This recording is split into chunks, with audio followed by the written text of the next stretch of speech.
Warum ich als Demokrat nicht euphorisch bin, ist dieser. Die parlamentarisch-demokratische Apparatur, eingespielt auf Kompromiss in Permanenz, erzieht nicht nur zur Toleranz, was ja eine humane Qualität wäre, über den staatsbürgerlichen Bezirk hinaus. Mehr noch erzieht sie zur Resignation, zur Preisgabe jeder Utopie. Unter Demokratiepraktikern ist Utopie das schlichte Synonym für Hirngespinst. Was eines Tages bleibt, eine Technokratie als solche effizient, es schwindet die spirituelle Substanz der Politik.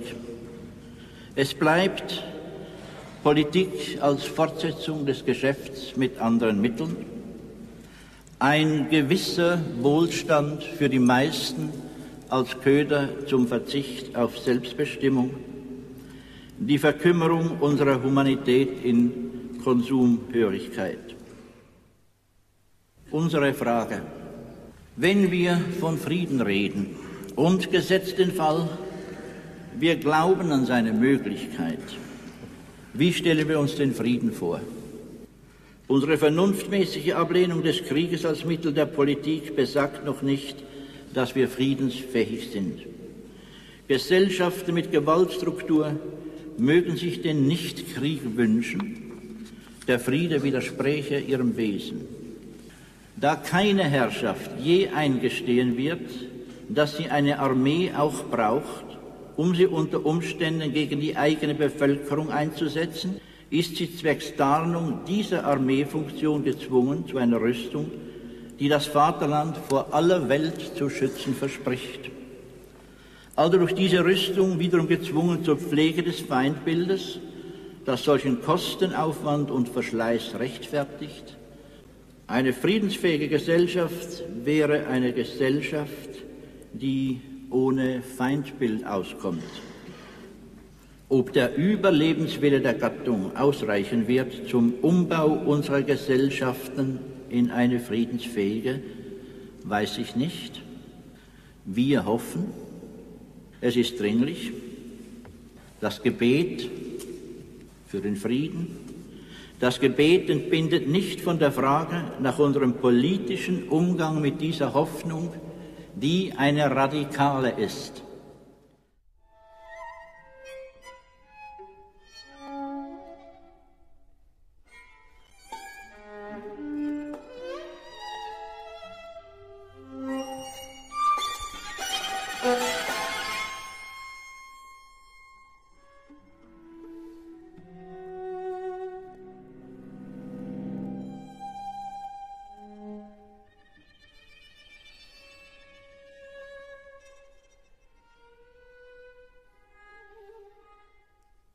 Das Hagen-Quartett hat zum kurzen musikalischen Innehalten aus den Bagatellen Opus 9 von Anton Webern gespielt. Sie hören die Passage 2, Max Frisch im Originalton pur. Die Schlusssequenz dieser Sendung bringt Äußerungen aus den letzten Lebensjahren, wo Max Frisch nicht ohne Bitterkeit von seinen gescheiterten Hoffnungen spricht, das Ende der Aufklärung beklagt und in der Rede an den Solothurner Literaturtagen 1986 zum Widerstand aufruft. Ganz am Ende stehen freilich sehr persönliche Überlegungen zum Schreiben, zum lebenslangen Thema Partnerschaft und zum Umgang mit dem Tod. Sind wir wirklich das, was man manchmal befürchtet, dass wir egoistische Parasiten sind? Wir sind neutral. Selbstverständlich sind wir ein NATO-Land, aber wir sind neutral. Wir sind der Finanzplatz für sehr verschiedene Arten von Geld, also sind wir wohlhabend, machen aber sehr wenig mit. Wir sind fast eine Filiale der USA. Also wenn man mal als Schreckbild sagen würde, wollen wir eine Schweiz als USA-Filiale mit eidgenössischer Folklore? Oder wollen wir eine Schweiz? Und wenn wir eine Schweiz wollen, so muss eine Kreativität sein, und zwar im größten Sinne des Wortes, das heißt jetzt nicht nur, was wir Künstler machen, eine Partizipation. Das setzt aber eben eine Schweiz voraus, die mehr ist als ein Konsortium von Krämern. Ich habe vorher von der Aufklärung gesprochen. Eine Fehlentwicklung der Aufklärung ist ja natürlich die gewesen, dass man die Vernunft, von der Kant spricht, Dann reduziert das auf die Ratio. Also interessant und wahr ist nur, was rational geprüft werden kann, bis hinunter dann auf noch das Rentabilitätsprinzip. Wenn wir dann so unten sind, dass man sagt, vernünftig ist, was rentiert, dann sind wir natürlich wirklich auf dem Hund. Und manchmal sieht es ja so aus, so dass am Ende der Aufklärung, wenn das das Ende sein sollte, steht nicht der mündige und befreite Mensch, sondern das goldene Kalb. Das ist die Situation heute. So scheint mir. Wie steht ein Schriftsteller, wenn er sehr lange lebt, zu seinen veröffentlichten Hoffnungen? Enttäuschung über den Lauf der Welt ist eins, Preisgabe oder Widerruf einer Hoffnung wäre schon etwas anderes. Und was ist es nun? Wenn ich zum Frühstück als Rentner in den bürgerlichen Zeitungen blättere, andere gibt es in meinem Café nicht, auch nicht am nächsten Kiosk und ich glaube auch nicht am übernächsten. Und wenn ich zum Feierabend auch noch fernsehe von Kanal zu Kanal, so bleibt kein Zweifel daran, dass die Aufklärung, das abendländische Wagnis der Moderne, weit herum gescheitert ist. Mein Eindruck heute: Man möchte nicht wissen, sondern glauben, zum Beispiel an Sachzwänge. Und Bewusstsein ist gar nicht begehrt, das bringt nichts, das bringt nur Verantwortung. Und leben wir denn nicht alle bestens, geb's zu, auf Kosten der dritten Welt und auf eine Gefahr hin, die ja Cassandra auch nicht zu bannen weiß? So what? Wenn schon Politik, Optimismus, je weniger Staat, umso besser. Schon wer öffentlich fragt, schadet der Wirtschaft, also der Heimat. Gefragt ist Patriotismus, aber nicht der unsere, sondern Patriotismus aus dem Album, wo Berge sich erheben, Patriotismus bis in die Niederungen der Xenophobie. Wohin richtet sich deine Hoffnung? Ich fühle mich solidarisch, ich weiß mich solidarisch mit allen, die, wo immer in der Welt und somit auch hier, Widerstand leisten. Auch Widerstand gegen Rechtsstaatlichkeiten als Kniff. Ich meine Widerstand auf allen Etagen dieser profitmanischen Gesellschaft. Widerstand mit dem Ziel, dass der Geist der Aufklärung sich durchsetzt, und zwar zeitig genug.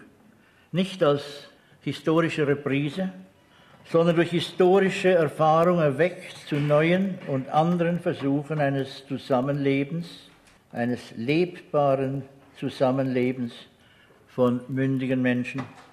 Und Ansätze dazu gibt es. Viel Zeit bleibt unserer Gattung vermutlich nicht. Ohne einen Durchbruch zur sittlichen Vernunft, der allein aus Widerstand kommen kann, gibt es kein nächstes Jahrhundert, fürchte ich. Ein Aufruf zur Hoffnung ist heute ein Aufruf zum Widerstand. Ich fühle mich in keiner Weise sicherer als früher, im Gegenteil. Auch mit meinen Meinungen nicht sicherer, sondern im Gegenteil. Sogar, und das heißt sehr viel für einen Schriftsteller, der sich zeitlebens mit der Sprache befasst hat, in der Sprache gearbeitet hat. Ich bin immer unsicherer, ob die Sprache ausdrücken kann, was ich empfinde, was ich denke. Hat damit dazu tun, dass Sie eigentlich immer beim Schreiben jetzt knapper geworden sind, dichter? Das ist eine richtige Beobachtung, immer knapper. Es kommt auch eine gewisse Ungeduld hinein. Man hat das Gefühl, das ist alles schon gesagt. Zum Teil hat man es selber gesagt, sehr viel haben andere gesagt, größere gesagt, frühere gesagt. Soll man das immer noch einmal hören, noch einmal sagen. Die Verknappung ist aber in Verbindung auch mit dem zunehmenden Bedürfnis nach Genauigkeit. Man meinte nicht, dass es nun das letzte Wort sei und dass das auf die Waage der Ewigkeit gelegt werde, aber man hätte noch mehr Scheu als früher zu quatschen. Also wenigstens, wenn man schreibt, sollte das dann nicht stattfinden. Wenn man redet, ist man halt ungenau. Partnerschaft ist für mich offenbar immer zentral wichtig gewesen. Einfach wenn ich jetzt den Rechenschaftsbericht, also diese Werkausgabe sehe ich einfach, dieser Mann hat da immer sich damit befasst, hat Mühe damit gehabt, hat Hoffnungen gehabt. Wie auch die Beziehung, also Mann-Frau, wobei es eben immer darum geht, dass die Frau zur Bezugsperson gemacht wird. Also nicht einfach ein sehr angenehmes, faszinierendes Nebenbei ist, sondern ich kann eigentlich nicht, bin ich ein Meister des Alleinseins, komme daher auch mit einer Erwartung in eine Partnerschaft hinein, die vielleicht übertrieben ist, dass die Partnerschaft das gar nicht tragen kann, dass ich es nicht tragen kann. Ich kann eigentlich dazu nur sagen, es ist immer wieder eigentlich mein Problem gewesen, wie komme ich mit nächststehenden Menschen lebendig aus, da ich allein mit mir nicht leben kann. Und zwar eben lebendig auskommen. Das heißt, die Angst vor Beziehungen, dass sie sehr rasch erstarren, dass sie den anderen abtöten, dass man sich selber abtötet, um die Beziehung zu halten. Daher auch immer wieder die Notwendigkeit, dass eine Beziehung gesprengt wird, Ehescheidungen und so weiter. Es ist so furchtbar schwer, lebendig zu bleiben. Da fällt mir gerade eine Zeile von der Ingeborg Bachmann ein. Eine Zeile, die ich sehr liebe. Sie heißt die Tapferkeit vor dem Freund. Im Gegensatz zu dem berühmten Tapferkeit vor dem Feind. Und das ist etwas ungeheuer Schweres bei einer Freundschaft. Wann fängt man an, um die Freundschaft zu erhalten, ein bisschen sich selbst zu belügen, ein bisschen den anderen zu verraten? Tapferkeit vor dem Freund.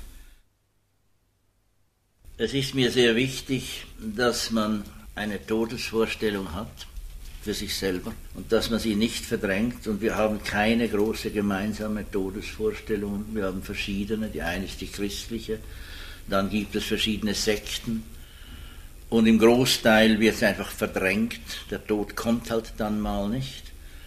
Und die Grundmeinung von Anfang an war, dass der Tod ja nicht einfach etwas ist, was dann irgendwann einmal kommt, mit 35 oder mit 90, sondern dass der Tod uns wirklich laufend begleitet, wie es die alten Weisen immer sagten, indem wir ja fortlaufend mit dem Vergehen konfrontiert sind. Es ist ja von Anfang an ist es ein Verlust. Das ist Weihnachten, sagen wir, schön gewesen, Weihnachten für das Kind, sagen, weißt du, es kommt nächstes Jahr wieder Weihnachten, aber es ist nicht mehr diese Weihnachten, etwas verloren. So leben wir immer mit dem Verlieren und ohne dieses Bewusstsein, dass wir verlieren, hätten wir gar nicht das Bewusstsein, dass wir leben. Das heißt also, ich würde dann in die Gegend von Epikur mich stellen, dass das Todesbewusstsein allein uns die große Lebensfreude gibt, nämlich die Dankbarkeit dafür, dass wir jetzt und hier sind. Also Todesbewusstsein als ein unerlässliches Positivum für ein volles Leben. Öffentlich fragt, schadet der Wirtschaft, also der Heimat.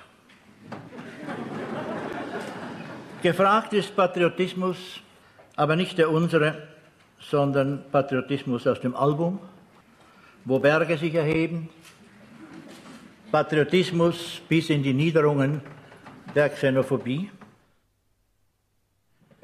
Wohin richtet sich deine Hoffnung? Ich fühle mich solidarisch, ich weiß mich solidarisch mit allen, die, wo immer in der Welt und somit auch hier, Widerstand leisten. Auch Widerstand gegen Rechtsstaatlichkeiten als Kniff. Ich meine Widerstand auf allen Etagen dieser profitmanischen Gesellschaft. Widerstand mit dem Ziel, dass der Geist der Aufklärung sich durchsetzt, und zwar zeitig genug. Nicht als historische Reprise, sondern durch historische Erfahrung erweckt zu neuen und anderen Versuchen eines Zusammenlebens, eines lebbaren Zusammenlebens von mündigen Menschen. Und Ansätze dazu gibt es. Viel Zeit bleibt unsere Gattung vermutlich nicht. Ohne einen Durchbruch zur sittlichen Vernunft, der allein aus Widerstand kommen kann, gibt es kein nächstes Jahrhundert, fürchte ich. Ein Aufruf zur Hoffnung ist heute ein Aufruf zum Widerstand. Ich fühle mich in keiner Weise sicherer als früher, im Gegenteil. Auch mit meinen Meinungen nicht sicherer, sondern im Gegenteil. Sogar, und das heißt sehr viel für einen Schriftsteller, der sich zeitlebens mit der Sprache befasst hat, in der Sprache gearbeitet hat. Ich bin immer unsicherer, ob die Sprache ausdrücken kann, was ich empfinde, was ich denke. Hat damit dazu zu tun, dass Sie eigentlich immer beim Schreiben jetzt knapper geworden sind, dichter? Das ist eine richtige Beobachtung, immer knapper. Es kommt auch eine gewisse Ungeduld hinein. Man hat das Gefühl, das ist alles schon gesagt. Zum Teil hat man es selber gesagt, sehr viel haben andere gesagt, größere gesagt, frühere gesagt. Soll man das immer noch einmal hören, noch einmal sagen. Die Verknappung ist aber in Verbindung auch mit dem zunehmenden Bedürfnis nach Genauigkeit. Man meinte nicht, dass es nun das letzte Wort sei und dass das auf die Waage der Ewigkeit gelegt werde, aber man hätte noch mehr Scheu als früher zu quatschen. Also wenigstens, wenn man schreibt, sollte das dann nicht stattfinden. Wenn man redet, ist man halt ungenau. Partnerschaft ist für mich offenbar immer zentral wichtig gewesen. Einfach wenn ich jetzt den Rechenschaft lese. Da keine Herrschaft je eingestehen wird, dass sie eine Armee auch braucht, um sie unter Umständen gegen die eigene Bevölkerung einzusetzen, ist sie zwecks Tarnung dieser Armeefunktion gezwungen zu einer Rüstung, die das Vaterland vor aller Welt zu schützen verspricht. Also durch diese Rüstung wiederum gezwungen zur Pflege des Feindbildes, das solchen Kostenaufwand und Verschleiß rechtfertigt.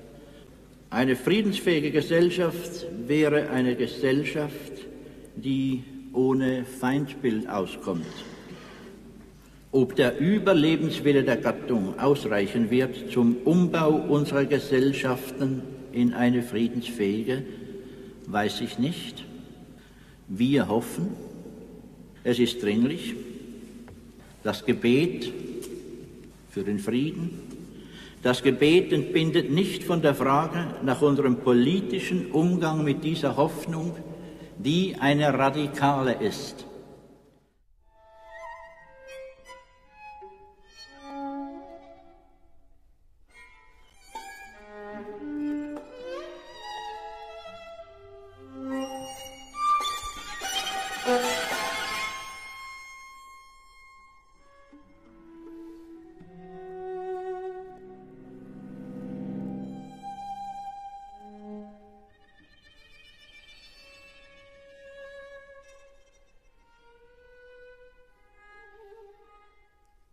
Das Hagen-Quartett hat zum kurzen musikalischen Innehalten aus den Bagatellen Opus 9 von Anton Webern gespielt.